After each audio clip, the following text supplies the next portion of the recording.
എല്ലാവർക്കും നമസ്കാരം. നമ്മൾ 2 സെഷനുകൾ പൂർത്തീകരിച്ചായിരുന്നു. ഓർക്കുന്നുണ്ട് ഏതൊക്കെയാണ്? ഏതൊക്കെ? സഞ്ചാര സ്വാതന്ത്ര്യ സമരം, ആരാധനാ സ്വാതന്ത്ര്യ സമരവും നമ്മൾ നടന്നു. ഇനി എല്ലാവരും കാത്തിരിക്കുന്ന സ്വാതന്ത്ര്യം എന്ന് പറയുന്നത് എന്താണ്? മറ്റാരുടെയെങ്കിലും കീഴിൽ അടിച്ചമർത്തപ്പെട്ട് ഇരിക്കുന്നൊരവസരം, അതിൽ നിന്ന് എങ്ങനെയെങ്കിലും പുറത്ത് കടക്കാൻ ആഗ്രഹിക്കുന്നൊരവസ്ഥ. അതാണ് സ്വാതന്ത്ര്യ സമരമായിട്ട് നമ്മൾ പറയണം. നമ്മൾ സ്വാതന്ത്ര്യ സമരം എന്ന് പറയുമ്പോൾ ബ്രിട്ടീഷുകാരിൽ നിന്ന് കിട്ടിയ മോചനത്തിനെയാണ് കൂടുതലും പറയാറുള്ളത്. അപ്പോൾ അതേപോലെ നമ്മൾ അടിച്ചമർത്താനായിട്ട്, അടക്കി ഭരിക്കാനായിട്ട് കുറേയേറെ ആളുകൾ ശ്രമം നടത്തിയിരുന്നു. അതിനെതിരായിട്ട് നടന്ന ചെറുത്തുനിൽപ്പിനെയും നമ്മൾ വിളിക്കുന്ന എന്താണ്? വൈദേശിക ആധിപത്യത്തിന് എതിരായിട്ട് നടന്ന സമരങ്ങളെന്ന് പേരിട്ടാൽ നമ്മൾ വിശേഷിപ്പിക്കണം. അത്തരത്തിൽ ഏതൊക്കെ സമരങ്ങൾ നടന്നിട്ടുണ്ടെന്നറിയാവോ? വൈദേശിക ആധിപത്യത്തിനെതിരായി നമ്മുടെ കേരളത്തിൽ, കേരളം എന്ന് പറയാൻ പാടില്ല, കൊച്ചിയും തിരുവിതാംകൂറും മലബാറുമേ ഉള്ളൂ, ഇവിടെ നടന്നിട്ടുള്ള സമരങ്ങൾ ഏതൊക്കെയെന്നറിയാവോ? അഞ്ചുതെങ്ങിൽ സമരം നടന്നിട്ടുണ്ട്, ആറ്റിങ്ങൽ കലാപം നടന്നിട്ടുണ്ട്, കുളച്ചൽ യുദ്ധം നടന്നിട്ടുണ്ട്, പഴശ്ശിയുടെ കലാപം നടന്നിട്ടുണ്ട്, വേലുത്തമ്പി കലാപം ഉണ്ടായിട്ടുണ്ട്, പാലിയത്തച്ഛനുമായിട്ടും. പാലിയത്തച്ഛനും വേലുത്തമ്പിയും കൂടിയിട്ട് ഒന്നിച്ച് കലാപം ഉണ്ടാക്കിയിട്ടുണ്ട്. പിന്നെ കുറിച്യരെന്ന് പറഞ്ഞൊരു വിഭാഗമുണ്ട്, ഇവരും കലാപം നടത്തിയിട്ടുണ്ട്. ഇത്രയും സമരങ്ങൾ മാത്രമേ നമുക്ക് വിദേശ ശക്തിക്കെതിരായിട്ട് നടന്ന സമരങ്ങളെന്ന് പറഞ്ഞ് പഠിക്കാൻ പറ്റുള്ളൂ. ഇതിനകത്തുനിന്ന് മാത്രമേ ചോദ്യങ്ങളും ഉണ്ടാവുകയുള്ളൂ. അല്ലാതെ ഇതിനപ്പുറത്തൊന്നും ഒരു ചോദ്യം വൈദേശിക ശക്തിക്ക് എതിരെ നടന്ന സമരങ്ങളെന്നും പറഞ്ഞുണ്ടാവില്ല.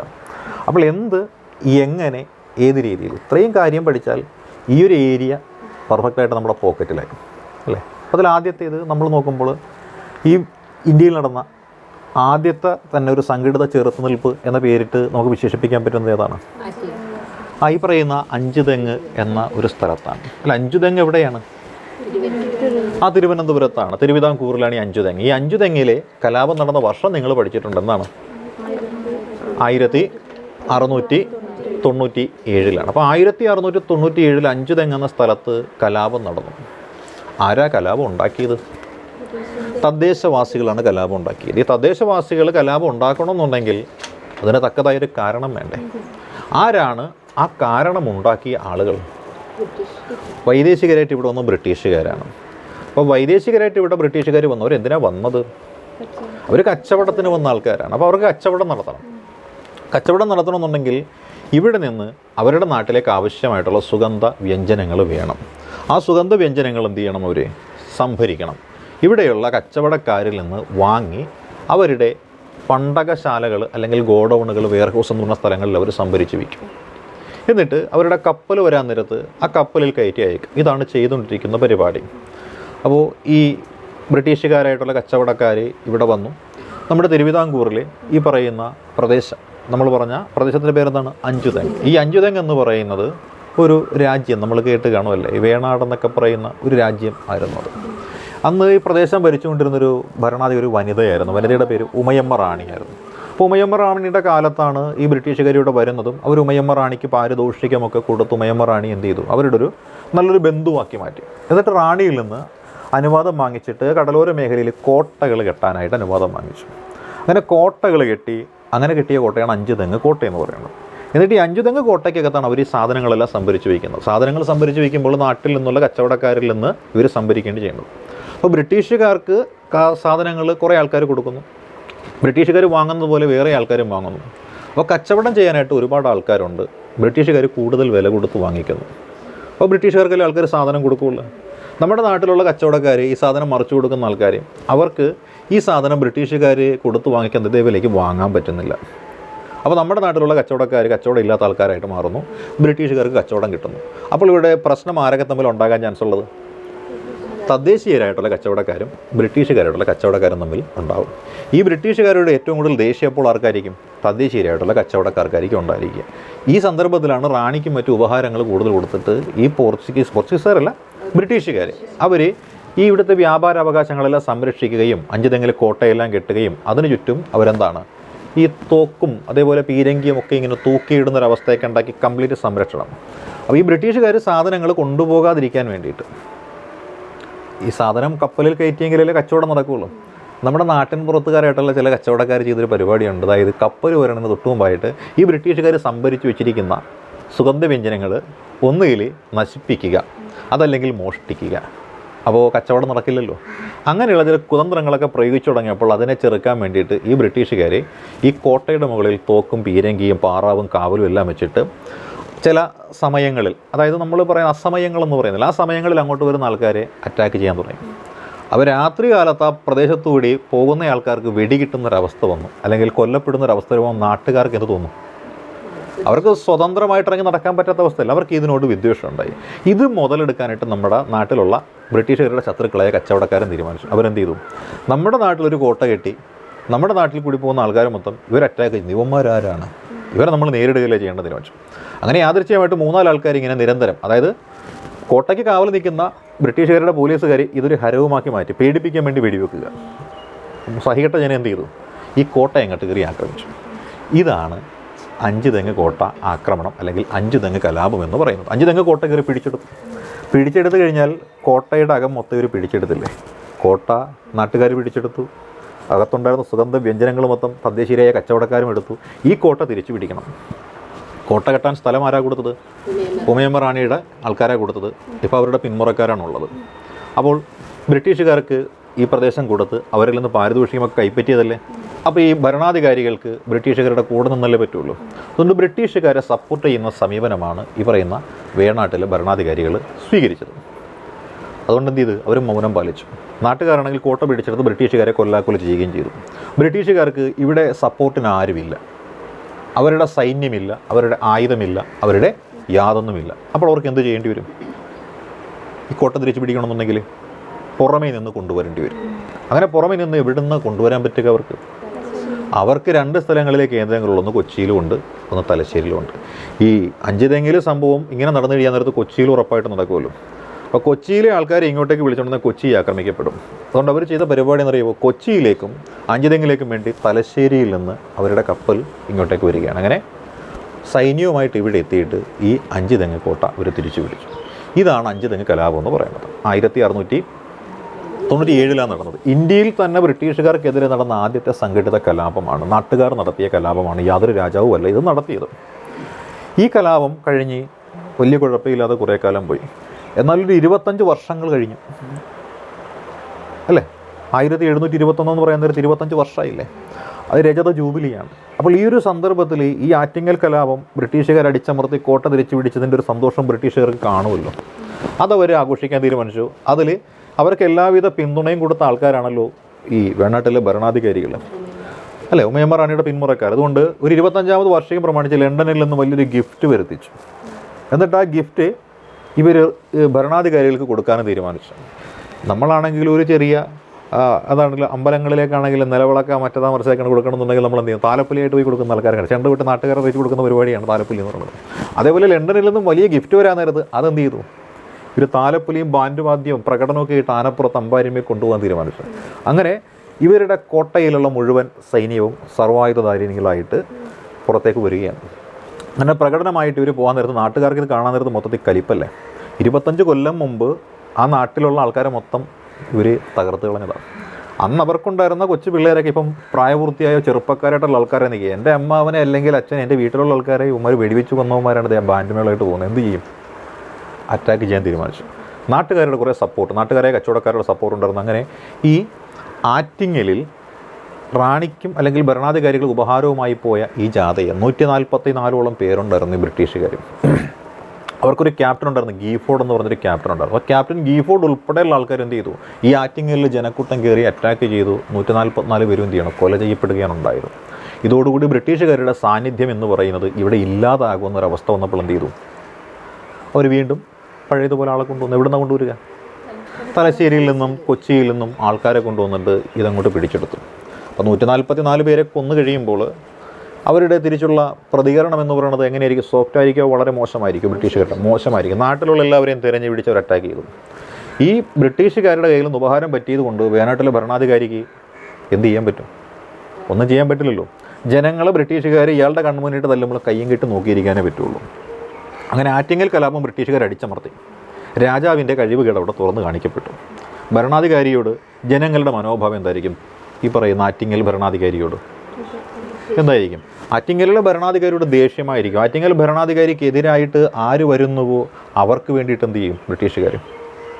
താല്പര്യപ്പെടും. ഈ സമയത്താണ് ആറ്റിങ്ങലിലെ ഭരണാധികാരിയെ ഞങ്ങൾ അംഗീകരിക്കില്ല എന്ന് പറഞ്ഞ് അവിടുത്തെ ജനങ്ങൾ നിൽക്കുന്ന സന്ദർഭത്തിലാണ് ഈ ആറ്റിങ്ങലിലെ ഭരണാധികാരിക്ക് വേണ്ടിയിട്ട് ബ്രിട്ടീഷുകാരായിട്ട് ഉടമ്പടി വെക്കാനായിട്ട് മാർത്താണ്ഡവർമ്മ വന്ന് ഒരു വേണാട് ഉടമ്പടി എന്ന് പറഞ്ഞൊരു ഉടമ്പടി വെക്കുന്നില്ലേ. അതുകൊണ്ട് മാർത്താണ്ഡവർമ്മയിലായ ഇവിടുത്തെ ജനങ്ങളുടെ കാര്യം, മാർത്താണ്ഡവർമ്മ രാജകുടുംബത്തിൽപ്പെട്ട ആളാണ്.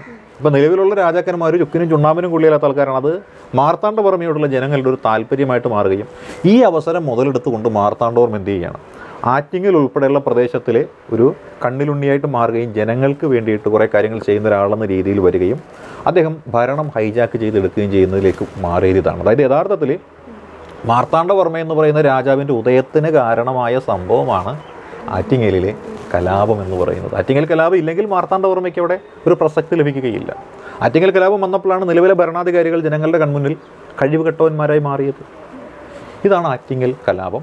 ഈ ആറ്റിങ്ങൽ കലാപവും ബ്രിട്ടീഷുകാരുടെ ഇന്ത്യയിലുള്ള ആദ്യകാല ചെറുത്തുനിൽപ്പ് കലാപങ്ങളിൽപ്പെടുന്ന സമരമായിട്ട് നമുക്ക് കണക്കാക്കാം. അഞ്ചുതെങ്ങ് ആസൂത്രിതമായിരുന്നില്ലെങ്കിൽ ആറ്റിങ്ങൽ ആസൂത്രിതമായിരുന്നു. അതുകൊണ്ടാണല്ലോ 140 പേരെ ഒറ്റയടിക്ക് കൊല്ലാനായിട്ട് സാധിച്ചത്.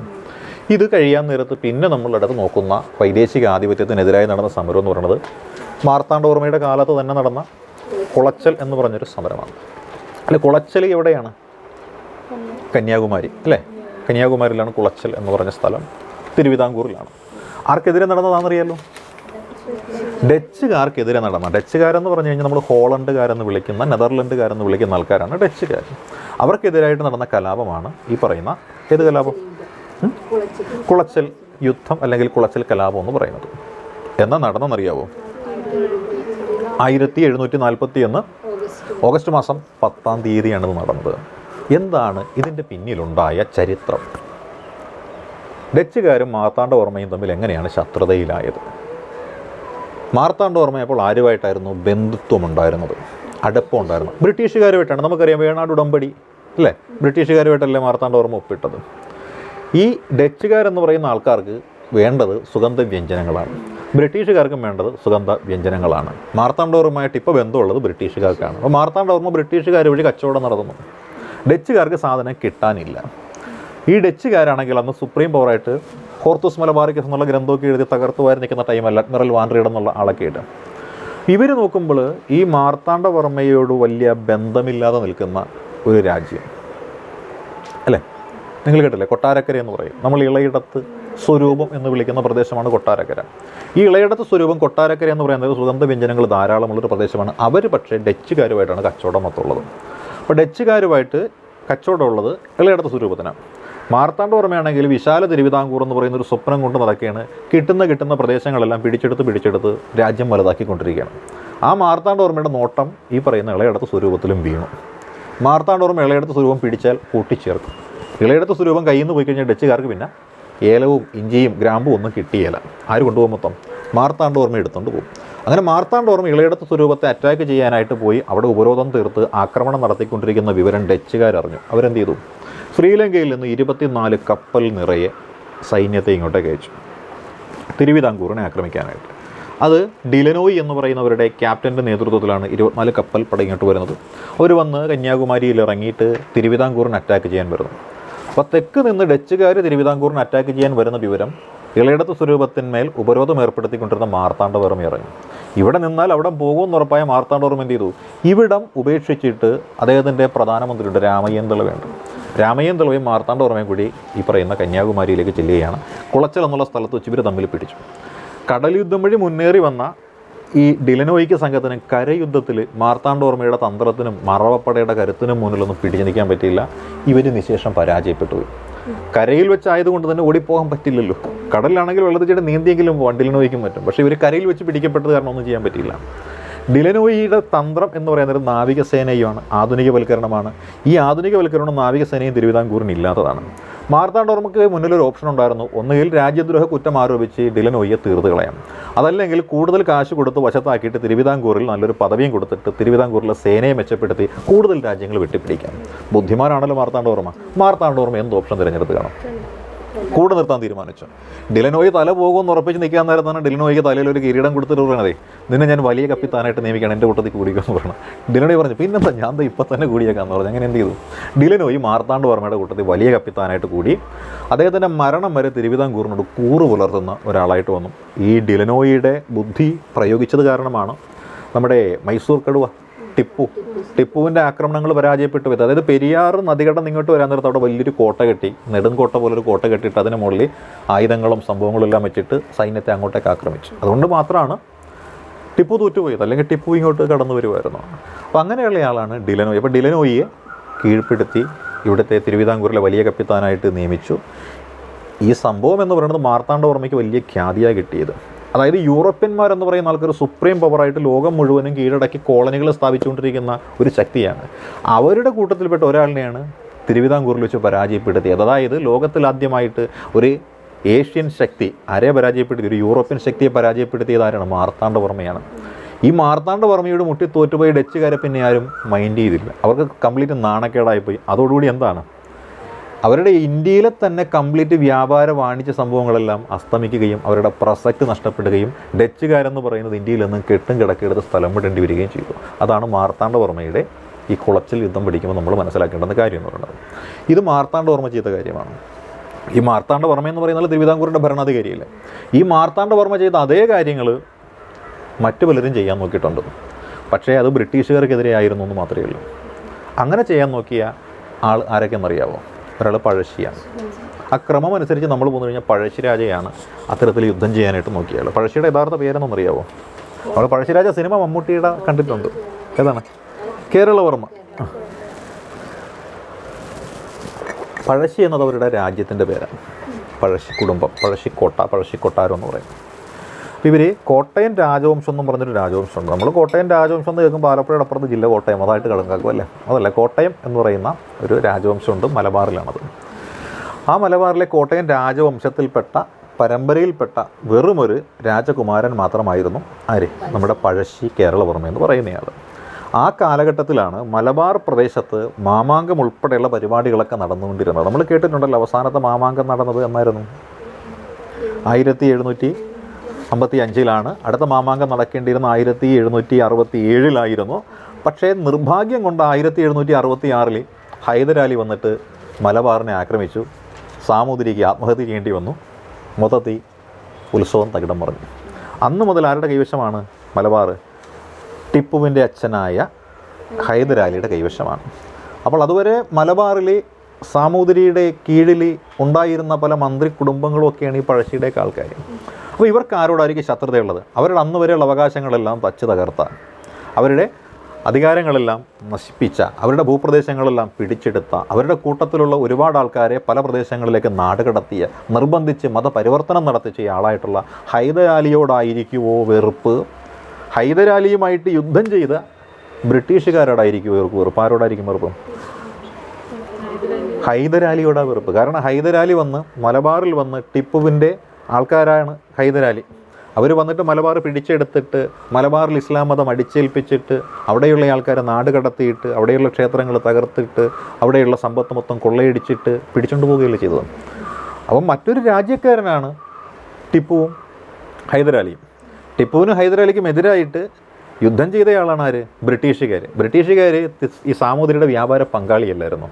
അപ്പോൾ സാമൂതിരിയുടെ വ്യാപാര പങ്കാളി എന്ന നിലയിൽ ബ്രിട്ടീഷുകാരോടല്ലേ ഈ പഴശ്ശി പോലുള്ള ആളുകൾക്ക് താല്പര്യം ഉണ്ടാകുള്ളൂ. അതുകൊണ്ട് പഴശ്ശിയും മറ്റും ആദ്യകാലത്ത് ബ്രിട്ടീഷുകാരുടെ ഒപ്പമായിരുന്നു ഉണ്ടായിരുന്നത്. അതേപോലെ തന്നെ നമ്മൾ നോക്കിയാൽ തിരുവിതാംകൂറുകാർ നോക്കാൻ നേരം തിരുവിതാംകൂറിനെ ആക്രമിക്കാൻ വരുന്നയാളല്ല ഹൈദരാലിയും ടിപ്പുവും. അപ്പോൾ ഈ തിരുവിതാംകൂറുകാർക്ക് ആരോടെ താല്പര്യം ഉണ്ടാവുക? ബ്രിട്ടീഷുകാരോട് താല്പര്യം ഉണ്ടാവുക. ഇത് ബ്രിട്ടീഷുകാർ മുതലെടുക്കാൻ തീരുമാനിച്ചു. അങ്ങനെ ബ്രിട്ടീഷുകാരെന്ത് ചെയ്തു? ഇവിടെയുള്ള നാട്ടുരാജാക്കന്മാരെല്ലാം സംഘടിപ്പിച്ചിട്ട് പറഞ്ഞു, നമുക്ക് ഈ ടിപ്പുവിൻ്റെയും പഴശ്ശിയുടെയും കയ്യിൽ നിന്ന് മലബാറിനെ വീണ്ടും മോചിപ്പിക്കണം. സാമൂതിരിയുടെ കീഴിൽ നിങ്ങൾ എങ്ങനെയാണോ നികുതി പിരിച്ച് ജീവിച്ചിരുന്നത്, അതേപോലെ നിങ്ങൾക്ക് നികുതി പിരിക്കാൻ അവകാശം ഞങ്ങൾ തരാം, നമുക്ക് ഒരുമിച്ച് ടിപ്പുവിനും ഹൈദരാലിക്കും എതിരെ പോരാടാമെന്ന് പറഞ്ഞു. ഇവരെല്ലാവരും സമ്മതിച്ചു. അങ്ങനെ ചെറു സംഘങ്ങളായിട്ട് ഇവർ ഫൈറ്റ് ചെയ്തു. അത്തരത്തിൽ ഫൈറ്റ് ചെയ്ത ഒരു ചെറു സംഘമായിരുന്നു പഴശ്ശിയുടെ സംഘം എന്ന് പറയുന്നത്. അവസാനം ഈ ബ്രിട്ടീഷുകാരുടെ ഭാഗമെല്ലാം വിജയിച്ചു. മൂന്നാമത്തെ മൈസൂർ യുദ്ധം ഒക്കെ കഴിഞ്ഞപ്പോൾ, ശ്രീരംഗപട്ടണ സന്ധ്യയൊക്കെ വന്നു കഴിഞ്ഞപ്പോൾ ബ്രിട്ടീഷുകാർക്ക് മലബാർ ഉൾപ്പെടെയുള്ള പ്രദേശങ്ങൾ കൊടുത്തിട്ട് ടിപ്പു മൈസൂരിലേക്ക് പിൻവാങ്ങി. അപ്പോൾ ഇപ്പോൾ പ്രദേശം ബ്രിട്ടീഷുകാർക്ക് കിട്ടി. ബ്രിട്ടീഷുകാർ വാക്ക് കൊടുത്തത് നികുതി പിരിക്കാനുള്ള അവകാശം കൊടുക്കാമെന്നല്ലേ പറഞ്ഞത്. ബ്രിട്ടീഷുകാർ വീതം വെച്ച് വന്നപ്പോൾ പഴശ്ശിക്ക് കൊടുത്തില്ല, പഴശ്ശിയുടെ അമ്മാവന് കൊടുത്തു. കാര്യം അമ്മാവനാണല്ലോ കാരണം. അമ്മാവന് നികുതി പിരിക്കാൻ റേറ്റ് കൊടുത്തു. അത് പഴശ്ശിക്ക് ഇഷ്ടപ്പെട്ടില്ല. ഞാനല്ലേ പോയി യുദ്ധം ചെയ്തത്, എനിക്കല്ലേ തരേണ്ടത്, എൻ്റെ അമ്മാവനാണോ കൊടുക്കണമെന്ന് ചോദ്യം വന്നു. പഴശ്ശി അതിനെതിരായിട്ട് ബഹളം വെച്ചു. പഴശ്ശിയുടെ അമ്മാവൻ എന്ത് ചെയ്തു? പഴശ്ശിയായിട്ട് തെറ്റി. പഴശ്ശിയുടെ അമ്മാവനാണ് കുറുമ്പനാട് തമ്പാൻ എന്ന് പറയും. കുറുമ്പനാടൻ തമ്പാൻ. അങ്ങനെ കുറുമ്പനാട്ടെ തമ്പുരാനായിട്ടുള്ള ആ വ്യക്തി പഴശ്ശിയുമായിട്ട് തെറ്റി. കുറുമ്പനാട്ടെ തമ്പുരാൻ പറഞ്ഞു എന്തായിരിക്കാം, ഞാൻ നിങ്ങൾക്ക് നികുതി എല്ലാം പിരിച്ചു തരാം, എൻ്റെ മരുമകനിൽ നിന്ന് നിങ്ങൾ എന്നെ സംരക്ഷിക്കണമെന്ന് പറഞ്ഞു. അങ്ങനെ ബ്രിട്ടീഷുകാർക്കെതിരായിട്ടും ബ്രിട്ടീഷുകാർ നിയമിച്ച വ്യക്തിക്കെതിരായിട്ടും കലാപമുണ്ടാക്കിയ പഴശ്ശി ആരുടെ കണ്ണിലെ കരടായി?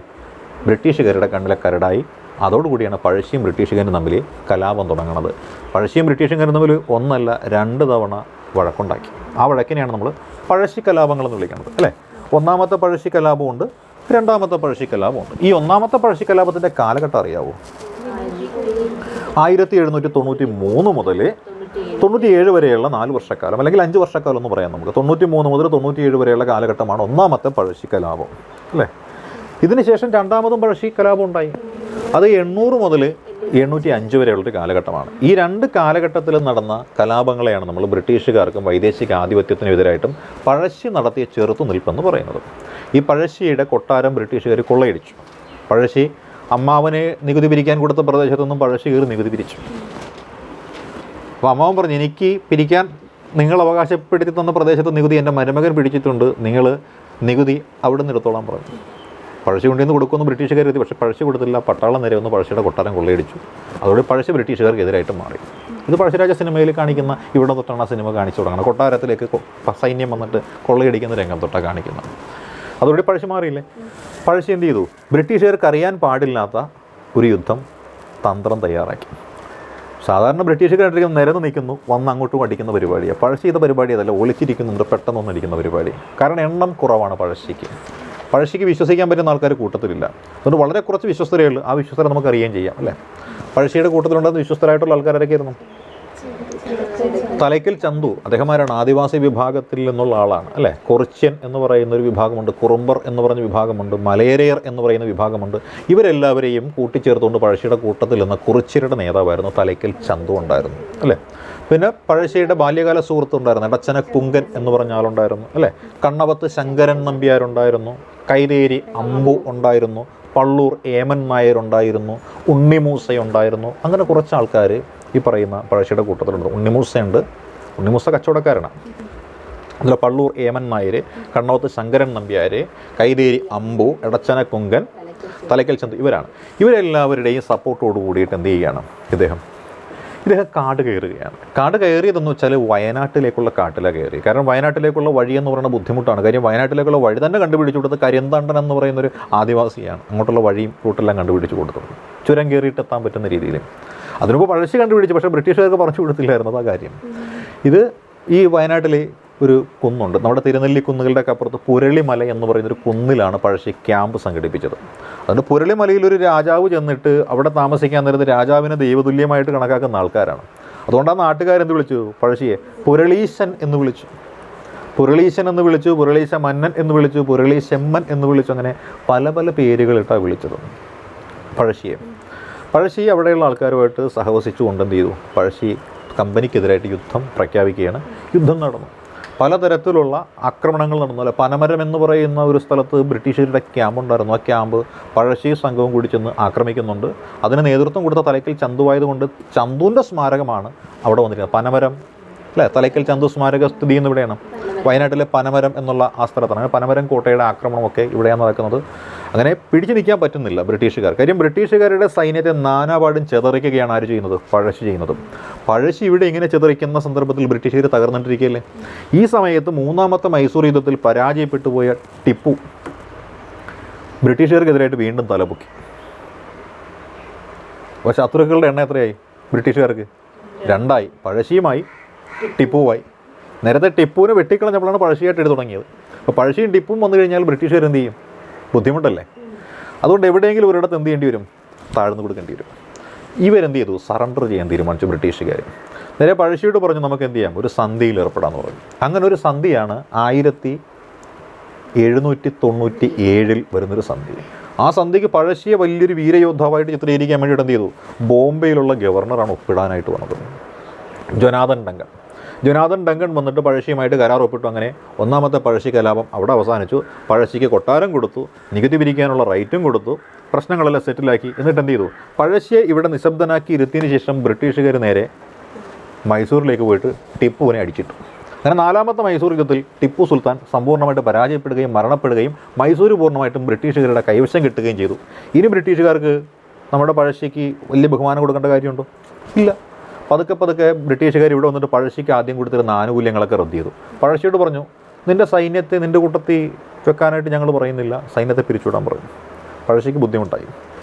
പഴശ്ശി എന്ത് ചെയ്തു, പഴശ്ശി അതിനെ എതിർത്തു. അങ്ങനെ വീണ്ടും ബ്രിട്ടീഷുകാരും പഴശ്ശിയും തമ്മിൽ അഭിപ്രായ വ്യത്യാസം ഉണ്ടാവുകയും പഴശ്ശിയുടെ ഇഷ്ടത്തിന് തീരുമാനിക്കുകയും ബ്രിട്ടീഷുകാരുടെ ആശ്രിതൻ എന്ന രീതിയിൽ പെൻഷൻ വാങ്ങി കഴിയാൻ താല്പര്യമില്ല എന്ന് പറഞ്ഞിട്ട് വീണ്ടും കാട് കയറുകയും ചെയ്തു. ഇതോടുകൂടി രണ്ടാമത്തെ പഴശ്ശി കലാപം ആരംഭിച്ചു.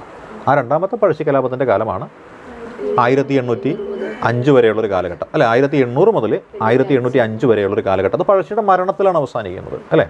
ഈ കാലഘട്ടത്തിൽ പക്ഷേ പഴശ്ശി ശരിക്കും പരാജയപ്പെടുകയാണ് ഉണ്ടായത്. കാര്യം പഴശ്ശിക്ക് സപ്പോർട്ട് കിട്ടിക്കൊണ്ടിരുന്ന ആൾക്കാരില്ല. ഇടയ്ക്ക് പഴശ്ശിക്ക് നേരത്തെ ബ്രിട്ടീഷുകാർ ഇവിടെ ആക്രമിക്കാൻ നേരത്ത് അപ്പുറത്ത് ടിപ്പു പഴശ്ശിയെ സഹായിക്കുന്ന രീതിയിൽ ബ്രിട്ടീഷുകാർക്കെതിരെ ആക്രമണം നടത്തുമായിരുന്നു. പക്ഷേ ഇപ്പോൾ പഴശ്ശിക്ക് വേണ്ടിയിട്ട് ശബ്ദിക്കാനോ ബ്രിട്ടീഷുകാരുടെ ഇടയ്ക്ക് പോയി ചൊറിയാനോ ആരും തന്നെ ഇല്ല. അതുകൊണ്ട് എന്താ സംഭവിച്ചത്, പഴശ്ശി ഒറ്റപ്പെട്ടു പോയി. പഴശ്ശിക്ക് കിട്ടുന്ന സപ്ലൈ ലൈനൊക്കെ കംപ്ലീറ്റ് ആയിട്ട് മുറിച്ചു. പഴശ്ശിയുടെ കൂടെ ഉണ്ടായിരുന്ന കണ്ണവത്ത് ശങ്കരൻ നമ്പ്യാരെ ബ്രിട്ടീഷുകാർ തൂക്കിക്കൊന്നു, അല്ലേ? പള്ളൂർ ഏമൻ നായർ എന്ത് ചെയ്തു, തടങ്കലിലാക്കി. ഉണ്ണിമൂസയെ പിടിക്കാൻ ചെന്നപ്പോൾ ഉണ്ണിമൂസ ശ്രീലങ്കയിലേക്ക് നാട് വിട്ടുപോയി. അപ്പോൾ നാട്ടിൽ നിന്ന് പഴശ്ശിക്ക് അവശ്യ സാധനങ്ങൾ, ഭക്ഷണ സാധനങ്ങൾ, ആയുധങ്ങളൊക്കെ എത്തിച്ചു കൊടുക്കുന്ന ആൾക്കാരില്ല. പിന്നെയോ പല ആക്രമണങ്ങൾ നടത്തിക്കൊണ്ടിരുന്ന തലയ്ക്കൽ ചന്തു, എടച്ചന കൊങ്കൻ, കൈതേരി അമ്പു ഇവരെ പല വിധത്തിലായിട്ട് ചതിയിൽപ്പെടുത്തി ബ്രിട്ടീഷുകാർ എന്ത് ചെയ്തു, പിടികൂടി തൂക്കിക്കൊന്നു. പഴശ്ശി അവസാനം ഒറ്റപ്പെട്ടു പോകുന്നൊരവസ്ഥ. പഴശ്ശി നേരിട്ട് യുദ്ധക്കളത്തിലേക്ക് വരുന്നു. അങ്ങനെ 1805 നവംബർ മാസം 30-ാം തീയതി മാവിലത്തോട് എന്നൊരു സ്ഥലമുണ്ട്. ഈ മാവിലത്തോടിൻ്റെ സമീപത്ത് വെച്ചൊരു യുദ്ധം നടന്നതിലാണ് പഴശ്ശി മരണപ്പെടുന്നത്. ഈ പഴശ്ശി മരണപ്പെട്ട് കഴിഞ്ഞപ്പോൾ പഴശ്ശിയുടെ ആ ഒരു വീര പോരാട്ടം ബ്രിട്ടീഷുകാർക്ക് ബോധിച്ചു. അതുകൊണ്ട് തന്നെ പഴശ്ശിയുടെ സ്മാരകമൊക്കെ എന്ത് ചെയ്തു, അവർ എവിടെയാണ്, മാനന്തവാടി എന്ന് പറഞ്ഞ സ്ഥലത്ത് നിർമ്മിക്കാനുണ്ടായത്. അപ്പോൾ പഴശ്ശിയെ പരാജയപ്പെടുത്തിയത് ആരാണെന്നറിയാവോ? ആർതർ വെല്ലസ്ലി ഉണ്ട്, റിച്ചാർഡ് വെല്ലസ്ലി ഉണ്ട്, തോമസ് ഹാർവി ബാബർ ഉണ്ട്. ഈ 3 പേരുടെ പേര് നമ്മളിവിടെ പറഞ്ഞേ പറ്റുകയുള്ളൂ. പഴശ്ശിക്കെതിരായിട്ട് യുദ്ധം നയിക്കാനും ടിപ്പുവിനെ പരാജയപ്പെടുത്താനും ഇംഗ്ലീഷ് ഈസ്റ്റ് ഇന്ത്യ കമ്പനി നിയോഗിച്ച വ്യക്തി എന്ന് പറയുന്നത് അവിടുത്തെ ഗവർണർ ജനറൽ ആയിരുന്ന റിച്ചാർഡ് വെല്ലസ്ലിയാണ്.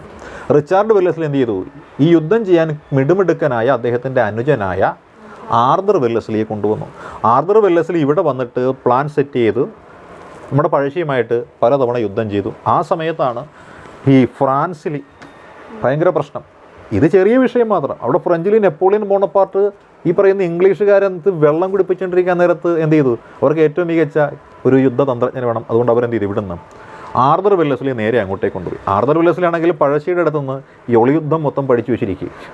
അത് നേരെ അവിടെ പ്രയോഗിച്ച് അവിടെ അദ്ദേഹം പേരെടുത്തു. അപ്പോൾ പകരമാരായി ഇവിടെ വന്നത് പഴശ്ശിയെ നേരിടാനായിട്ട് തലശ്ശേരിയിലെ സബ് കളക്ടറായിട്ടൊരു വ്യക്തി വന്നു. അദ്ദേഹത്തിൻ്റെ പേര് അറിയാമോ? തലശ്ശേരിയിലെ sub collector Thomas Harvey Baber എന്ന TH ബാബറാണ് ഒന്ന്. TH ബാബർ ഇവിടെ വരുന്നു. TH ബാബറാണ് പഴശ്ശിയുടെ സപ്ലൈ ലൈനുകൾ മുറിച്ചിട്ട് പള്ളൂർ ഏമൻ നായരെയും കണ്ണവത്ത് ശങ്കരൻ നമ്പ്യാരെ, ഉണ്ണി മൂസയെല്ലാം അകറ്റുന്നത്, മറ്റുള്ള ആൾക്കാരെ ചെറിയ ആക്രമണങ്ങളിലൂടെ ഇതാക്കുന്നത്. പഴശ്ശിയുടെ പോലീസുകാർ അറിയപ്പെട്ട പേരറിയോ പഴശ്ശിയുടെ? കോൽക്കാരെന്ന പേരിലാണ്. കാര്യം അവർക്ക് ആയുധം ഈ വടി മാത്രമേ ഉള്ളൂ, കോൽക്കാർ. ഈ പഴശ്ശിയുടെ കൂടെ ഉണ്ടായിരുന്നത് ആദിവാസി ജനതയല്ലേ. അതുകൊണ്ട് അവർ ഈ പഴശ്ശി വിളിച്ച പേരെന്തെന്നറിയാമോ? പൈച്ചി. പഴശ്ശി എന്ന് പറയാൻ അറിയില്ല, അക്ഷരം സ്ഫുടതയില്ല. അതുകൊണ്ട് പൈച്ചി എന്നാണ് വിളിച്ചിട്ടുള്ളത്, പൈച്ചി രാജ. പിന്നെയോ കെട്ടിയോട്ട്, അത് കോവിലകത്തെ രാജാവ് എന്ന് പറയാം.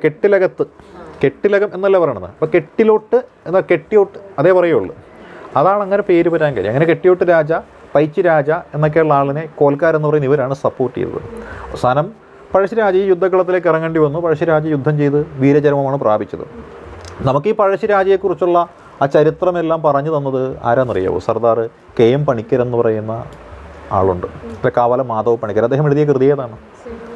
കേരള സിംഹം എന്ന് പറയുന്ന ഒരു കൃതി അദ്ദേഹം എഴുതിയത്. പഴശ്ശിരാജയുടെ ഒന്നാമത്തെ പഴശ്ശി കലാപയില്ലേ, പഴശ്ശി വിജയിച്ച ഒന്നാമത്തെ കലാപം, അത് മാത്രമേ ഉള്ളതിൽ. രണ്ടാമത്തെ പഴശ്ശിയുടെ ദാരുണമായ അന്ത്യത്തെക്കുറിച്ച് അതിൽ പറയുന്നില്ല. ഒന്നാമത്തെ ഭാഗം മാത്രമേ ഉള്ളതാണ് കേരള സിംഹം. ഇദ്ദേഹം തന്നെയാണ് പോർച്ചുഗീസുകാരുടെ ആധിപത്യവും പോർച്ചുഗീസുകാർക്കെതിരെ കുഞ്ഞാലിമരയ്ക്കാന്മാർ നടത്തിയ സമരവും ഒക്കെ വർണ്ണിച്ചുകൊണ്ട് പറങ്കിപ്പടയാളികൾ എന്ന് പറയുന്ന മറ്റൊരു കൃതി എഴുതിയിട്ടുള്ള ആളാണ്. ഈ കൃതിയുടെയൊക്കെ അടിസ്ഥാനത്തിൽ അഭ്രപാളികളിൽ സിനിമയിൽ നമുക്ക് പഴശ്ശിരാജയൊക്കെ അനശ്വരമാക്കിയ നടനുണ്ട്, കൊട്ടാരക്കര ശ്രീധരൻ നായർ എന്ന് പറയുന്ന ആളുണ്ട്. അദ്ദേഹമാണ് പഴശ്ശിരാജയായിട്ട് അഭിനയിച്ചത്. ആ സിനിമ പഴശ്ശിരാജ എന്ന പേരിൽ എടുത്തത് നവോദയ അപ്പച്ചൻ എന്ന് പറയുന്ന ഒരാളാണ്. അതൊന്നും ആരും കണ്ടു കാണത്തില്ല, അല്ലേ, പഴയ കാലത്തുള്ളതാണ്. മിക്കവാറും ആൾക്കാർ കണ്ടിരിക്കുന്ന മമ്മൂട്ടി അഭിനയിച്ചിട്ടുള്ള പഴശ്ശിരാജ എന്നുള്ള സിനിമയാണത്. ഗോകുലം ഗോപാലൻ നിർമ്മിച്ച്, അല്ലേ, ഹരിഹരൻ സംവിധാനം ചെയ്ത് MD വാസുദേവൻ നായർ തിരക്കഥ എഴുതിയ, അതും എല്ലാവരും കണ്ടു കാണും. ഈ പഴശ്ശിയുടെ പേരിലൊരു ഡാം ഉണ്ടല്ലോ, പഴശ്ശി ഡാം, അതെവിടെയാണ്? കണ്ണൂരിലാണ്, അല്ലേ? കണ്ണൂരിലാണ് പഴശ്ശി ഡാം സ്ഥിതി ചെയ്യുന്നത്. നമുക്കറിയാം. ഏത് നദിയിലാണ്? വളപട്ടണം നദിയിലാണ് സ്ഥിതി ചെയ്യുന്നത്, അല്ലേ? പഴശ്ശി മ്യൂസിയം എവിടെയാണ്? ഈസ്റ്റ് ഹിൽ എവിടെയാണ്? കോഴിക്കോടാണ്, അല്ലേ? പഴശ്ശിയുടെ ശവകുടീരം എവിടെയാണ്? അപ്പോൾ പഴശ്ശിയുമായി ബന്ധപ്പെട്ടുകൊണ്ട് 3 കാര്യങ്ങൾ 3 ജില്ലകളിലായിട്ട്. ഡാം ഉള്ളത് കണ്ണൂരിലാണ്, മ്യൂസിയം ഉള്ളത് കോഴിക്കോടാണ്, ശവകുടീരം സ്ഥിതി ചെയ്യുന്നത് മാനന്തവാടിലാണ്. പഴശ്ശിക്ക് 2 ഭാര്യമാരായിരുന്നു കേട്ടോ. ഒരാളുടെ പേര് കൈതേരി മാക്കം എന്ന് പറയും, മറ്റൊന്ന് കുഞ്ഞാനിക്കെട്ടിലമ്മ എന്ന് പറയുന്ന അവരാണ് ആദ്യം ഭാര്യയായിട്ട് കണക്കാക്കുന്നത്. ഇങ്ങനെ നോക്കി, ഇത് ഞാൻ പറയണതല്ല, ആ നമ്മുടെ പഴശ്ശിരാജയുടെ കഥയില്ലേ, ഇത് കേരള സിംഹം എന്നും പറഞ്ഞുകൊണ്ട് സർദാർ KM മണിക്കർ, അതിൽ പറയുന്ന പേരുകളാണിത് രണ്ടും. അതിൽ ഈ കൈതേരി അമ്പു എന്ന് പറയുന്ന ആളാണ് കൈതേരി മാക്കത്തിൻ്റെ സഹോദരനെന്നും പറയുന്നുണ്ട്. ഇതാണ് പഴശ്ശിരാജയെക്കുറിച്ച് പറയുന്നത്. പഴശ്ശിരാജയുടെ പോരാട്ടത്തോടു കൂടി എന്താണ്, നല്ലൊരു പോരാട്ടം ബ്രിട്ടീഷുകാർക്ക് ലഭിച്ചു. അതിനുശേഷം അത്രയ്ക്കും വലിയ പോരാട്ടമൊന്നും അവർക്ക് ലഭിച്ചിട്ടില്ല. അതിനുശേഷം ബ്രിട്ടീഷുകാർക്ക് പേടിക്കേണ്ടി വന്നത് ആരെയെന്നറിയാവോ? നമ്മുടെ ഇവിടെയാണ്, തിരുവിതാംകൂറിലാണ്. തിരുവിതാംകൂറിലെ പഴശ്ശിരാജ നടത്തിയതിന് സമാനമായ പോരാട്ടം നടത്തിയ തിരുവിതാംകൂറിലെ ആളാരായിരുന്നു? വേലുത്തമ്പിയാണ്, അല്ലേ? വേലുത്തമ്പിയുടെ യഥാർത്ഥ പേരറിയാവോ? വേലായുധൻ ചെമ്പകരാമൻ തമ്പി എന്നാണ് വേലുത്തമ്പിയുടെ യഥാർത്ഥ പേര്, അല്ലേ? വേലുത്തമ്പി ചെറിയ പ്രായത്തിലാണ് മരിച്ചത്. വേലുത്തമ്പി മരിക്കുമ്പോൾ 45 വയസ്സ് പോലും വേലുത്തമ്പിക്കില്ലേ. അദ്ദേഹം 1865 ജനിക്കുന്നത്. അദ്ദേഹത്തിൻ്റെ ഏതാണ്ട് ഒരു 20ാമത്തെ വയസ്സിലോ മറ്റോ അദ്ദേഹം എന്താണ്, കാര്യക്കാരൻ എന്ന് പറയുന്നൊരു പദവിയിലേക്ക് വരികയാണ്. കാര്യക്കാരൻ എന്ന് പറഞ്ഞു കഴിഞ്ഞാൽ നമ്മൾ ഈ കൂട്ടുകൃഷി സമ്പ്രദായമൊക്കെ ഉള്ളത്, ആ പ്രദേശത്തിൻ്റെ കംപ്ലീറ്റ് ആയിട്ടുള്ള ചുമതലകൾ ഏറ്റെടുത്ത് നികുതി പിരിച്ച് സർക്കാരിന് കൊടുക്കുന്ന ആളാണ് കാര്യക്കാരൻ. നമ്മളിപ്പോൾ ഈ തഹസിൽദാർ, വില്ലേജ് ഓഫീസർ എന്നൊക്കെ പറയുന്ന റാങ്കിൽ വരുന്ന ഒരാൾ. അദ്ദേഹത്തിൻ്റെ ജനനം എന്ന് പറയുന്നത് കൽക്കുളം എന്നൊരു സ്ഥലമുണ്ട്, കൽക്കുളം, അല്ലേ? തിരുവിതാംകൂറിലെ കൽക്കുളം താലൂക്കിൽ, അല്ലേ, തലക്കുളത്ത് ഭവനത്തിലാണ് വേലായുധൻ ചെമ്പകരാമൻ തമ്പിയുടെ ജനനം. 20ാമത്തെ വയസ്സിൽ ഇദ്ദേഹം എന്താണ്, കാര്യക്കാരനായിട്ട് മാറുന്നു. ഈ കാലയളവിൽ സംഭവിച്ച ഒരു മാറ്റം എന്ന് പറഞ്ഞു കഴിഞ്ഞാൽ, ഈ ടിപ്പുവിൻ്റെയും ഹൈദരാലിയുടെയും ആക്രമണങ്ങളെയൊക്കെ പേടിച്ചുകൊണ്ട് അന്ന് തിരുവിതാംകൂർ ഭരിച്ച നമ്മൾ കിഴവൻ രാജ എന്ന് വിളിക്കുന്ന ഒരാളുണ്ടല്ലോ, ധർമ്മരാജാവ്, അല്ലേ? ബാലരാമവർമ്മ എന്ന് പറയുന്ന രാജാവിനൊരു പേടി. കാര്യം ബാലരാമവർമ്മയുടെ അനന്തരക്കാരൻ എന്ന് പറയുന്നയാൾ അവിട്ടം തിരുനാളാണ്. അവിട്ടം തിരുനാളാണെങ്കിൽ കൊച്ചു പയ്യനാണ്, കാര്യപ്രാപ്തി ഇല്ലാത്തയാളാണ്. ഇനി അവൻ്റെ കാലത്തെങ്ങാനും വന്ന് ടിപ്പു അറ്റാക്ക് ചെയ്താൽ എന്ത് ചെയ്യും? അതുകൊണ്ട് എന്ത് ചെയ്തു? ബ്രിട്ടീഷുകാർക്ക് ഈ തിരുവിതാംകൂറിൽ ഒരു സൗകര്യം ചെയ്തു കൊടുത്തു. ടിപ്പുവിൻ്റെ എതിരാളികളാണല്ലോ ബ്രിട്ടീഷുകാർ. അങ്ങനെ ടിപ്പുവിനെ പേടിച്ച് ബ്രിട്ടീഷുകാർക്ക് താമസിക്കാനായിട്ടൊരു വീട് കൊടുത്തു, റെസിഡൻസ് കൊടുത്തു. ആ റെസിഡൻസിൽ റെസിഡൻ്റായിട്ട് വന്നയാളാണ് മെക്കാളെ എന്ന് പറയുന്ന ആൾ. അങ്ങനെ ബ്രിട്ടീഷുകാരനായ മെക്കാളെ തിരുവിതാംകൂറിൽ റെസിഡൻ്റായിട്ടിരിക്കുന്ന സന്ദർഭത്തിൽ ബ്രിട്ടീഷുകാരുടെ ഭരണം പതുക്കെ ഇവിടെ വന്നു തുടങ്ങുന്നൊരു കാലഘട്ടം കൂടിയാണ്. കഴിവില്ലാത്ത രാജാവും കഴിവുള്ള ബ്രിട്ടീഷുകാരനായ മെക്കാളയും ഇരിക്കുമ്പോൾ ഭരണം ആരുടെ കയ്യിലാണ്? യഥാർത്ഥത്തിൽ മെക്കാളയുടെ കയ്യിലാണ്. ഇവിടെയുള്ള ഉദ്യോഗസ്ഥന്മാർക്ക് മൊത്തം ആരെയായിരിക്കും പ്രീതിപ്പെടുത്താൻ താല്പര്യം? ബ്രിട്ടീഷുകാരനായ മെക്കാളയെ പ്രീതിപ്പെടുത്താനാണ് താല്പര്യം. അക്കാലത്ത് തിരുവിതാംകൂറിൽ 3 മന്ത്രിമാരുണ്ട്. ഒരാളുടെ പേര് ജയന്തൻ ശങ്കരൻ നമ്പൂതിരി, മറ്റൊരാളുടെ പേര് ശങ്കരനാരായണൻ ചെട്ടി, മൂന്നാമത്തെ ആളുടെ പേര് മാത്തൂത്തരകൻ, ശങ്കരനാരായണൻ ചെട്ടി, ജയന്തൻ ശങ്കരൻ നമ്പൂതിരി. ഈ 3 പേരാണ് അന്ന് തിരുവിതാംകൂറിൽ ത്രിമൂർത്തികൾ എന്ന പേരുള്ള ആൾക്കാർ. ഇവർ മെക്കാളയുമായിട്ട് ഒരു ബന്ധം, അത്രയ്ക്ക് നല്ലതല്ലാത്ത വളഞ്ഞ വഴിയിലുള്ളൊരു ബന്ധം ഉണ്ടാക്കുകയും വ്യാപാരം നടത്തി അതിലൂടെ പൈസ ധാരാളം ഉണ്ടാക്കുകയും ചെയ്തു. തിരുവിതാംകൂറിന് ഏറ്റവും കൂടുതൽ വരുമാനം കിട്ടിക്കൊണ്ടിരുന്നത് വ്യാപാരമാണ്. അതറിയപ്പെട്ടിരുന്നത് മുളക് മടിശ്ശീല എന്ന കാര്യം. കുരുമുളക് കയറ്റുമതിയാണ് മുളക് മടിശ്ശീല. അപ്പോൾ ഈ വ്യാപാരത്തിലൂടെ കിട്ടുന്ന ധനം ഗവൺമെൻറ്റിന് യഥാർത്ഥത്തിൽ കിട്ടാതെ വരുന്നു. സർക്കാരിൻ്റെ പ്രവർത്തനത്തിന് കാശ് വേണ്ടേ? സർക്കാരിന് പണം കണ്ടെത്തിയേ പറ്റുള്ളൂ. എങ്ങനെ കണ്ടെത്തുമെന്ന് ചോദിക്കുമ്പോൾ ഇവർ രാജാവിനെ ഉപദേശിക്കുകയാണ്, ജനങ്ങളിൽ നിന്ന് നികുതി നമുക്ക് കൂടുതൽ പിരിക്കാമെന്ന് പറയുന്നു. ജനങ്ങളിൽ നിന്ന് കൂടുതൽ നികുതി പിരിക്കാൻ തീരുമാനിക്കുമ്പോൾ കർഷകരല്ലേ ബുദ്ധിമുട്ടിലാകുന്നത്. ബുദ്ധിമുട്ടിലായ കർഷകർ തീരുമാനിച്ചു നമ്മളുടെ അവസ്ഥ രാജാവിനെ നേരിട്ട് കണ്ട് ബോധ്യപ്പെടുത്താൻ തീരുമാനിച്ചു. അങ്ങനെ പ്രകടനമായിട്ട് കർഷകർ വരാൻ തീരുമാനിച്ചു. കർഷകരെ നയിച്ചുകൊണ്ട് വേലുത്തമ്പിയും മുന്നിലുണ്ട്. അങ്ങനെ വേലുത്തമ്പി കൽക്കുളത്ത് നിന്ന് ഇങ്ങനെ കർഷകരുമായിട്ട് നയിച്ചു വരാൻ നേരത്ത് അടുത്ത സ്ഥലത്തെ കാര്യക്കാരും കർഷകരും കൂടുന്നു. അങ്ങനെ ഒരു കർഷകരുടെ മഹാറാലി തിരുവിതാംകൂറിലേക്ക് വരുന്നു. രാജാവും പരിവാരങ്ങളും പേടിച്ച് പോയി കർഷകർ കലാപത്തിന് വരികയാണെന്ന്. അതുകൊണ്ട് എന്ത് ചെയ്തു, അവർ വേലായുധൻ ചെമ്പകരാമൻ തമ്പിയുമായിട്ടൊരു ധാരണ എടുക്കാൻ തീരുമാനിച്ചു. അങ്ങനെ കർഷകരുടെയും കൃഷിക്കാരുടെയും പ്രതിനിധി എന്ന നിലയിൽ വേലുത്തമ്പി ചൊല്ലുന്നു. നികുതി പിരിക്കാതെ തിരുവിതാംകൂറിന് മുന്നോട്ട് പോകാൻ മാർഗമില്ല എന്ന് പറയുന്നൊരവസ്ഥയിൽ രാജാവ് കാര്യങ്ങൾ അവിടെ അവതരിപ്പിച്ചു. നികുതി പിരിവിൻ്റെ കാര്യത്തെക്കുറിച്ച് ഈ 3 പേരും ത്രിമൂർത്തികളുണ്ടല്ലോ അവരും പറഞ്ഞു. അപ്പം വേലുത്തമ്പി പറഞ്ഞ കാര്യം ഇതാണ്: ഈ പറയുന്ന കർഷകരിൽ നിന്ന് നികുതി പിരിക്കാതെ ഇവിടെയുള്ള മുളക് മടിശീല വകുപ്പ് കാര്യക്ഷമമാക്കിയാൽ തിരുവിതാംകൂറിന് രക്ഷപ്പെടാമെന്ന് പറയുന്നു. അപ്പോൾ ഇവർ തമ്മിൽ വാഗ്വാദമായി. ആ വാഗ്വാദത്തിനൊടുവിൽ മുളക് മടിശീല എന്ന് പറയുന്നത് നല്ല രീതിയിൽ നടത്തി കാണിച്ചു കൊടുക്കാമെന്ന് വേലുത്തമ്പി പറയുന്നു. അങ്ങനെയാണെങ്കിൽ വേലുത്തമ്പിക്ക് ചാർജ് കൊടുക്കാമെന്ന് രാജാവും തീരുമാനിക്കുന്നു. അങ്ങനെ വേലുത്തമ്പി മുളക് കച്ചവടത്തിന് ചാർജ് ഏറ്റെടുത്തു. കമ്പനി മെച്ചപ്പെട്ടു, അല്ലേ? കമ്പനിയല്ല, രാജ്യം മെച്ചപ്പെട്ടു, വരുമാനം കിട്ടി. വേലുത്തമ്പി മികച്ചൊരു മന്ത്രിയായിട്ട് പേരുമെടുത്തു. അതോടുകൂടി വേലുത്തമ്പിക്ക് കൂടുതൽ അധികാരങ്ങൾ കൊടുക്കുന്നു. വേലുത്തമ്പി പതുക്കെ പതുക്കെ ഇവിടുത്തെ ദളവയായിട്ട് മാറുന്നു. വേലുത്തമ്പി ദളവയായിട്ട് മാറുന്നു. മെക്കാളയും വേലുത്തമ്പിയും നല്ല ബന്ധമായിരുന്നു ആദ്യം. കുറച്ച് കഴിഞ്ഞപ്പോൾ വേലുത്തമ്പിക്ക് തോന്നി എന്താണ്, ഈ മെക്കാളയാൾ ശരിയല്ലെന്ന് തോന്നി. വേലുത്തമ്പി തനിഷ്ടപ്രകാരം പ്രവർത്തിക്കുന്നവനായിട്ട് മെക്കാളയ്ക്കും തോന്നി. കാര്യം മറ്റവർ റാൻമൂളികളെ പോലെ പ്രവർത്തിച്ച ആൾക്കാരല്ലേ. അതോടുകൂടി മെക്കാളയും വേലുത്തമ്പിയും തമ്മിൽ ചെറിയ കുഴപ്പങ്ങൾ ഉണ്ടാകാൻ തുടങ്ങി. ഈ കുഴപ്പങ്ങൾ മുതലെടുക്കാനായിട്ട് മാത്തൂത്തരകന് ശങ്കരനാരായണൻ ചെട്ടിയും നമ്മൾ നേരത്തെ പറഞ്ഞ ജയന്തൻ ശങ്കരൻ നമ്പൂതിരില്ലേ, ഇവർ വരികയും ഇവർ മെക്കാളയുടെ കൂടെ കൂടുകയും ചെയ്തു. മെക്കാളയും ഈ ത്രിമൂർത്തികളും ഒരു വശത്തും വേലുത്തമ്പി മറുവശത്തുമായിപ്പോയി. ഈ സമയത്ത് സൈന്യത്തിന് ശമ്പളം കൊടുക്കാനായിട്ട് പൈസ ഇല്ലാതെ വന്നപ്പോൾ സൈന്യത്തിന് വേലുത്തമ്പിക്കെതിരായിട്ട് ഈ ത്രിമൂർത്തികളും മെക്കാളയും കൂടി തിരിച്ചു വിടുന്നു. വേലുത്തമ്പി ഒറ്റപ്പെടുന്നു. ഒറ്റപ്പെട്ട വേലുത്തമ്പിക്ക് കാര്യം മനസ്സിലായി. വേലുത്തമ്പി എന്ത് ചെയ്തു, സൈന്യവുമായിട്ടൊരു ധാരണ എടുക്കുന്നു. സൈന്യത്തിന് ശമ്പളമൊക്കെ കൂട്ടി കൊടുക്കാമെന്ന് പറഞ്ഞു. എന്നിട്ട് ഈ 3 എണ്ണത്തിനെ പിടിച്ചിട്ട് 3നെയും ശിക്ഷിക്കുന്നു. 2 പേരുടെ ചെവി അറുത്ത് മാറ്റുന്നു. അഴിമതി ആരോപണം ഉന്നയിച്ചുകൊണ്ട് മറ്റൊരാളെ നാട് കടത്തുന്നു. മറ്റൊരാൾ എങ്ങോട്ട് ഓടിപ്പോകുന്നു. അപ്പോൾ മെക്കാളെ ഒറ്റപ്പെട്ടില്ലേ. അതോടുകൂടി മെക്കാളയും വേലുത്തമ്പിയും കൂടിയാണ് പിന്നീട് അധികാരത്തിന് വേണ്ടിയുള്ള ശീതസമരം നടക്കുന്നത്. കാരണം രാജാവ് കൊച്ചുപയ്യനല്ലേ. ഈ സന്ദർഭത്തിൽ വേലുത്തമ്പി ഇവിടെ നിന്ന് മാറ്റണമെന്ന് രാജാവിനോട് മെക്കാളയും പ്രസിഡന്റിനെ ഇവിടെ നിന്ന് മാറ്റണമെന്ന് പറഞ്ഞുകൊണ്ട് ബ്രിട്ടീഷുകാരോട് വേലുത്തമ്പിയും അങ്ങോട്ട് കത്തയക്കുന്നു. ഇതേ കാലയളവിൽ തന്നെ കൊച്ചിയിലും സമാനമായ പ്രശ്നം നടന്നിട്ടിരിക്കുക. അതായത് കൊച്ചിയിൽ മൺട്രോ എന്ന് പറയുന്ന ഒരാളാണ് അവിടുത്തെ റെസിഡൻ്റായിട്ടിരിക്കുന്ന ആൾ. അവിടുത്തെ റെസിഡൻറ്റ് അവിടുത്തെ ഭരണകാര്യങ്ങളിൽ കൈകടത്തിയിട്ട് മന്ത്രിമാർക്കൊന്നും ഒരു റോളില്ലാത്ത അവസ്ഥ, രാജാവിന് റോളില്ലാത്ത അവസ്ഥ, എല്ലാം ബ്രിട്ടീഷുകാരുടെ കൈവശം ഇരിക്കുന്നു. അവിടുത്തെ മന്ത്രിയാണെങ്കിൽ പാലിയത്തച്ഛൻ, അയാൾക്കാണെങ്കിൽ ഇതിൽ അധികാരം വേണമെന്ന് താല്പര്യമുള്ള ആളുമാണ്. അങ്ങനെ പാലിയത്തച്ഛനും വേലുത്തമ്പിയും കൊച്ചിയിലെയും തിരുവിതാംകൂറിലെയും മന്ത്രിമാരായിട്ടിരിക്കുമ്പോഴാണ് അവർക്ക് പഴയൊരു കാര്യം ഓർമ്മ വരുന്നത്. അതായത് തിരുവിതാംകൂറിലെ ഭരണാധികാരിയായിരുന്ന മാർത്താണ്ഡവർമ്മയും കൊച്ചിയിലെ ഭരണാധികാരിയായിരുന്ന രാമവർമ്മ അഞ്ചാമനും തമ്മിൽ ഒരു കൊച്ചി തിരുവിതാംകൂർ എഗ്രിമെൻ്റ് ഉണ്ടാക്കിയിട്ടുണ്ടായിരുന്നു. അതിനുശേഷം ധർമ്മരാജാവും ഈ പറയുന്ന കൊച്ചിയിലെ രാജാവും തമ്മിൽ വീണ്ടും ഒരു കൊച്ചി തിരുവിതാംകൂർ സന്ധി ഉണ്ടാക്കിയിട്ടുണ്ടായിരുന്നു. അതേപോലെ ഈ 3ാമത്തെ തലമുറയിൽ നമുക്കൊരു സന്ധി ഉണ്ടാക്കിയാൽ എന്ത് എന്ന് പാലിയത്തച്ഛനും വേലുത്തമ്പിക്കും ഒരു ആഗ്രഹം ഉണ്ടാവുകയും ഇവർ കൊച്ചിയും തിരുവിതാംകൂറും തമ്മിൽ രഹസ്യമായിട്ടൊരു സന്ധി ഉണ്ടാക്കുകയും ചെയ്തു. കൊച്ചിയിലുമുണ്ട് ആര്, ബ്രിട്ടീഷുകാർ. തിരുവിതാംകൂറിലുമുണ്ട് ആര്, ബ്രിട്ടീഷുകാർ. അപ്പോൾ ഏതെങ്കിലും ഒരു സ്ഥലത്ത് ഇവരെ ആക്രമിച്ചാൽ അടുത്ത സ്ഥലത്ത് നാളെ ഇങ്ങോട്ട് വരും. അപ്പോൾ അത് വരാതിരിക്കണമെങ്കിൽ 2 ഇടത്തും ഒരേപോലെ പരിപാടി നടക്കണം. അതുകൊണ്ട് 2 ഇടത്ത് ഒരേപോലെ പരിപാടി നടത്താനായിട്ട് ഇവർ പ്ലാൻ ചെയ്തു. അങ്ങനെ പ്ലാൻ ചെയ്തിട്ട് എന്ത് ചെയ്തു, ഒരു അറ്റാക്ക് നടത്താനായിട്ട് ധാരണ എടുത്തു. പക്ഷേ സംഭവം വിജയിച്ചില്ല.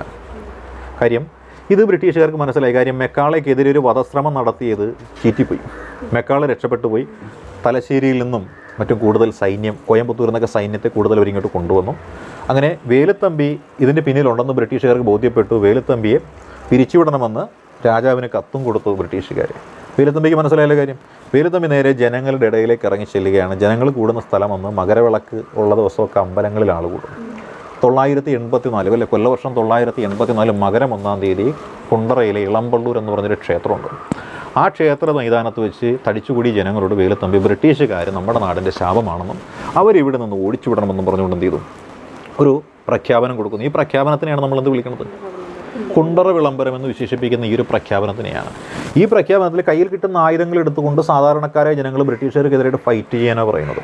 ജനങ്ങൾ ആഹ്വാനം ഏറ്റെടുത്തു. പക്ഷേ ജനങ്ങൾക്ക് സാധാരണ ആയുധങ്ങളല്ലേ ഉള്ളൂ. അതുകൊണ്ട് അവരുടെ കലാപം എന്ന് പറയുന്നത് വിജയിച്ചില്ല. പല സ്ഥലങ്ങളിലും കലാപത്തിന് ജനങ്ങൾ ഇറങ്ങി. ഉദയഗിരിക്കോട്ടയിൽ ഇറങ്ങി, ആലുവാമൊഴിയിലൊക്കെ ഇറങ്ങിയായിരുന്നു. പക്ഷേ എല്ലായിടത്തും പരാജയമാണ് സംഭവിച്ചത്. ആയുധങ്ങൾ പോലും ബ്രിട്ടീഷുകാർക്ക് ഉള്ളത്ര നമുക്കില്ലായിരുന്നു. തിരുവിതാംകൂറിലെ ഭരണാധികാരിയാണെങ്കിൽ ആയുധം വേലുത്തമ്പിക്ക് വിട്ടുകൊടുക്കാൻ മടിയും കാണിച്ചു. കാര്യം രാജാവിന് പേടിയാണ്. കാര്യം വേലുത്തമ്പിക്കിനി എങ്ങാനും ആയുധം കൊടുത്തതിൻ്റെ പേരിൽ മെക്കാളെ ഒന്ന് എന്നെ തല്ലണം, അതായിരുന്നു രാജാവിൻ്റെ പേടി അല്ലേ. അപ്പോൾ രാജാവും കൊടുത്തില്ല. അവസാനം വേലുത്തമ്പി, ഈ പറയുന്ന യുദ്ധത്തിൽ പരാജയപ്പെട്ട വേലുത്തമ്പി അദ്ദേഹത്തിൻ്റെ മന്ത്രിസ്ഥാനമെല്ലാം സ്വമേധയാ രാജിവെച്ചിട്ട് അടുത്ത ഒരു കരുത്ത് സമാഹരിക്കാൻ വേണ്ടിയിട്ട് വീണ്ടും യുദ്ധം ചെയ്യണ്ടേ, അതിന് ഊർജ്ജം സംഭരിക്കണ്ടേ, അതിനുവേണ്ടി അദ്ദേഹം ഒളിവിൽ പോകാൻ തീരുമാനിച്ചു. ഒളിവിൽ പോയിരുന്നത് മണ്ണടി എന്നൊരു സ്ഥലത്താണ്, പത്തനംതിട്ടയിലെ മണ്ണടി എന്ന സ്ഥലത്ത് അവിടുത്തെ ശാന്തിയുടെ ഒരു മഠമുണ്ട്. ശാന്തി മഠത്തിൽ ഭജനം ഇരിക്കാനായിട്ട് തീരുമാനിച്ചു. അങ്ങനെ ഭജനം ഇരിക്കുന്ന സമയത്ത് എങ്ങനെയോ വേലുത്തമ്പി തളവ അവിടെയുണ്ട് എന്ന വിവരം ബ്രിട്ടീഷുകാർക്ക് അറിഞ്ഞു. അവരെന്ത് ചെയ്തു? പ്രദേശം വളഞ്ഞു. പിടിക്കപ്പെടുമെന്ന് ഉറപ്പായപ്പോൾ എന്ത് ചെയ്തു? വേലുത്തമ്പി തളവ ആത്മഹത്യ ചെയ്യാനുണ്ടായത്. ആത്മഹത്യ ചെയ്ത വേലുത്തമ്പിയുടെ മൃതശരീരവുമായിട്ട് ബ്രിട്ടീഷുകാർ തിരുവനന്തപുരത്ത് ചെന്നിട്ട് ആ മൃതശരീരത്തെ എന്ത് ചെയ്തു? അവിടെ കെട്ടിത്തൂക്കി കഴിവിലേറ്റിക്കാനുണ്ടായത്.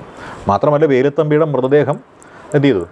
അവർ വളരെ മോശമായ രീതിയിലാണ് അനാദരവ് കാണിക്കാനുണ്ടായത്. വേലുത്തമ്പിയുടെ പിന്മുറക്കാരെ അവരെന്ത് ചെയ്തു? ഇവിടെ നിന്ന് നാട് കടത്താൻ തീരുമാനിച്ചു.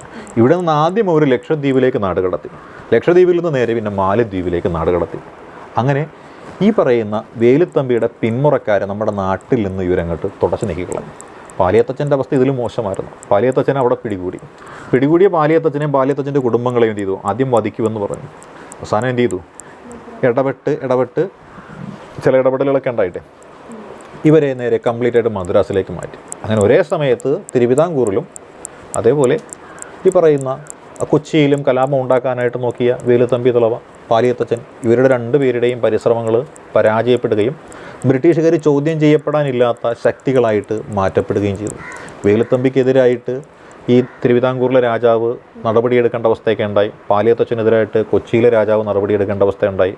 അങ്ങനെ രാജ്യത്തിന് വേണ്ടി പോരാടിയ രണ്ടുപേരും അവസാനം രാജ്യത്തുനിന്ന് പുറത്താകുന്ന ഒരവസ്ഥയും വന്നു. ഇതാണ് പാലിയത്തച്ഛൻ്റെയും വേലുത്തമ്പിയുടെയും കലാപം എന്ന പേരിൽ നമ്മൾ നോക്കുമ്പോൾ മനസ്സിലാക്കാൻ പറ്റുക. ഇനി അടുത്ത ഏരിയ എന്ന് പറയുന്നിടത്ത് ഒരെണ്ണം കൂടിയുള്ളത് കുറിച്യന്മാർ നടത്തിയ കലാപത്തെക്കുറിച്ചാണ് നമ്മൾ പറയുന്നത്. കുറിച്യരുടെ കലാപം കേട്ടിട്ടുണ്ടോ? എന്താണ് കുറിച്യരുടെ കലാപം? കുറിച്യരെന്ന് പറഞ്ഞാൽ ആരാണ്? ആദിവാസി വിഭാഗമല്ല. അവരെവിടെ കാണപ്പെടുന്നത്? മലയോര മേഖലകളിലാണ്. ഈ കുറിച്യരും കുറുമ്പരും നേരത്തെ ഒരു സമരത്തിൽ പങ്കെടുത്തത് നമ്മൾ പറഞ്ഞായിരുന്നു. ആരുടെ സമരത്തിലെ? പഴശ്ശിയുടെ സമരത്തിൽ പങ്കെടുത്തതാണ് പറഞ്ഞാണ്. അപ്പോൾ പഴശ്ശിക്ക് ഏറ്റവും കൂടുതൽ സപ്പോർട്ട് കൊടുത്തത് ഇവരല്ലേ? കുറിച്യരും കുറുമ്പരും അല്ലേ? ബ്രിട്ടീഷുകാർക്കെതിരെ സമരം ചെയ്തവരല്ലേ? അപ്പോൾ എൻ്റെ ചോദ്യം ഇതാണ്, ബ്രിട്ടീഷുകാർക്കെതിരെ സമരം ചെയ്ത കുറിച്യരോടും കുറുമ്പരോടും ബ്രിട്ടീഷുകാരുടെ സമീപനം എങ്ങനെയായിരിക്കും? മോശമായിരിക്കും. ഇവരെ എങ്ങനെ ഉപദ്രവിക്കാമെന്നല്ലേ നോക്കുകയുള്ളൂ. പോരാത്തതിന് തോമസ് ഹാർവി ബാബറാണ് അവിടുത്തെ കളക്ടറായിട്ടിരിക്കുന്നയാൾ. കളക്ടറുടെ ചുമതലയാണ് നികുതി പിരിക്കുക എന്ന് പറയുന്നത്. നികുതി എന്ന് പറയുന്നത് പണമായിട്ടും പിരിക്കാം, സാധനങ്ങളായിട്ടും പിരിക്കാം. പഴശ്ശിയുടെ കാലത്ത് പഴശ്ശിയാണ് നികുതി പിരിച്ചിട്ടിരുന്നത്. പഴശ്ശിക്ക് നികുതി കൊടുക്കുന്ന ഈ കുറിച്യരും കുറുമ്പരും ചക്ക, ചേന, മാങ്ങ അങ്ങനെയുള്ള സാധനങ്ങളൊക്കെ ആയിട്ടാണ് നികുതി കൊടുത്തിട്ടുള്ളത്. തോമസ് ഹാർവി ബാബർ ഇവരെ ഉപദ്രവിക്കാൻ തീരുമാനിച്ചിട്ടുള്ളൂ. ഞങ്ങൾക്കിനി ചക്കയും മാങ്ങയും തേങ്ങയൊന്നും വേണ്ട, ഞങ്ങൾക്ക് എന്ത് മതി? നികുതി പണം എന്ന രൂപത്തിൽ മതിയെന്ന് പറഞ്ഞു. ഈ ആദിവാസികൾ കൊണ്ടുപോയി സാധനം മാർക്കറ്റിൽ കൊടുത്ത് പൈസ വാങ്ങാൻ ചെന്ന് കഴിഞ്ഞാൽ അതുങ്ങൾക്ക് ആരെങ്കിലും പൈസ കൊടുക്കൂ? ഇല്ല, പറ്റിക്കും. അപ്പോൾ ഉദ്ദേശിക്കുന്ന അത്രയും നികുതി ഇവരുടെ കയ്യിലുള്ള സാധനം മുഴുവൻ വിറ്റാലും കിട്ടില്ല എന്ന് പറഞ്ഞൊരവസ്ഥയിൽ വന്നു. അപ്പോൾ അവർ തീരുമാനിച്ചു എന്ത് ചെയ്യാം? ബ്രിട്ടീഷുകാർക്ക് ഒരു പരാതി പോലെ ചെന്ന് പറയാം. നിവേദനം എഴുതാനും വായിക്കാനൊന്നും അറിയില്ല. ചെന്ന് പറയാൻ തീരുമാനിച്ചു. എന്ത് പറയാനായിട്ടാണ്? ഞങ്ങൾക്ക് വീണ്ടും പഴയ രീതിയിലുള്ള നികുതി സമ്പ്രദായം മതി, സാധനം നികുതിയായിട്ട് തരുന്ന രീതിയിലേക്ക് മതി എന്ന് തീരുമാനിച്ചിട്ട് ഇവരെന്ത് ചെയ്യാൻ തീരുമാനിച്ചു? ബ്രിട്ടീഷുകാർക്ക് പരാതി പറയാൻ തീരുമാനിച്ചു.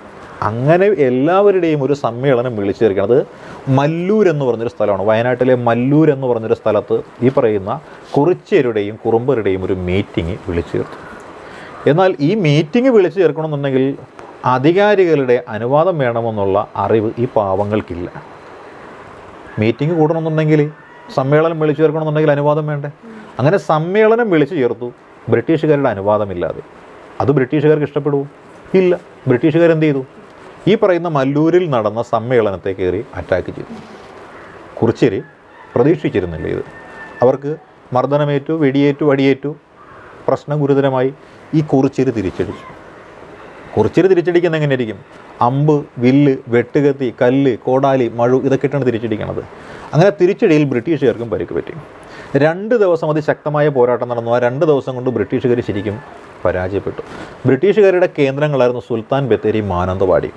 ഈ 2 പ്രദേശങ്ങളിൽ നിന്നും ബ്രിട്ടീഷുകാരെ പുറത്താക്കാനായിട്ട് ആർക്ക് സാധിച്ചു? കുറിച്യന്മാർക്ക് സാധിച്ചു. പക്ഷേ ഇവർക്ക് ഭരണപരിജ്ഞാനം ഇല്ലല്ലോ.